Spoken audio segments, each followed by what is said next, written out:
नमस्ते, मी बनवते परवलाची भाजी। इथे 250 ग्राम परवल घेतलेला आहे, छान स्वच्छ धुतलेला आहे आणि त्याला आहे ना कट करून घेतलेले आहे। आणि ह्या पाण्यामध्ये मीठ टाकायचं। आता मिठात तुम्ही स्वच्छ अशी भाजी धुतली तरी चालेल, नाही तर काय कशी करतात मिठामध्ये पूर्णपणे अशी चुरतात, पण असं काय नाही, असं ठेवलं पीसेस तरी पण चालेल। गॅसवर कढई ठेवलेली आहे, कढईमध्ये 1 चमचा तेल टाकलेलं आहे। तेल गरम झालं पाहिजे। तेल गरम झाल्यानंतर जिरं टाकायचं। जिरं तरतरलं पाहिजे। जिरं तरतरलं का मोहरी टाकायची। मोहरी पण तरतरली पाहिजे। इथे आहे ना फ्रेश कढीपत्ता टाकायचा।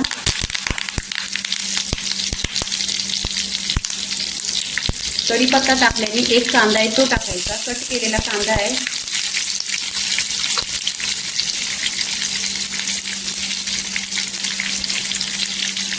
इथे कांदा आहे ना गोल्डन कलर, पूर्णपणे कांद्याचा गोल्डन कलर असा झाला पाहिजे, तेलावर परतून घ्यायचा।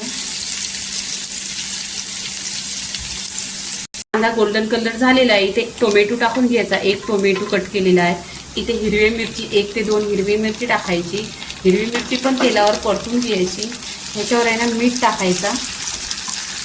टोमॅटो टाकलेला आहे, हिरवी मिरची टाकलेली आहे, त्याच्यावर आहे ना मीठ टाकायचं। मीठ टाकल्यानंतर आहे ना तेलावर परतायचं छान असं, म्हणजे सॉफ्ट होतं।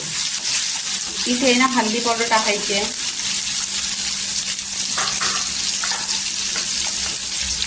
हळदी पावडर टाकलेली आहे, धना पावडर टाकायची आणि तेलावर परतून घ्यायची।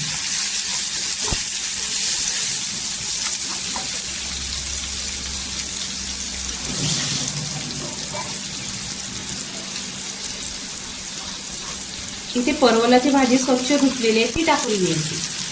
आणि इथे आहे ना पाणी टाकायचं नाही, ही आपल्याला तेलावरच वाफेवरच शिजवून घ्यायची आहे। इथे परतायची, छान अशी परतून घ्यायची पूर्णपणे तेलावर आहे ना 1-2 मिनिटं छान अशी फिरवून घ्यायची। आणि याच्यामध्ये पाणी वगैरे काय नाही, कोणता मसालाही नाही टाकायचा आहे, खाली हळदी मीठ आणि धना पावडर टाकायची। हळदी मीठ धना पावडर टाकल्यानंतर आहे ना पूर्णपणे अशी मिक्स करायची।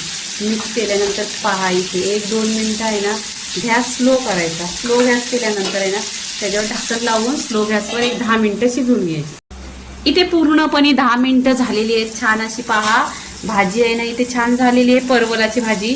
आणि ह्याच्यामध्ये पाणी नाही टाकलेलं आहे, फक्त वाफेवर शिजवून घेतलेली आहे आणि तेलावर सुकी भाजी झालेली आहे। ही टिफिनला घेऊन गेलं तरी चालेल, स्कूलला मुलांना दिली तरी चालेल।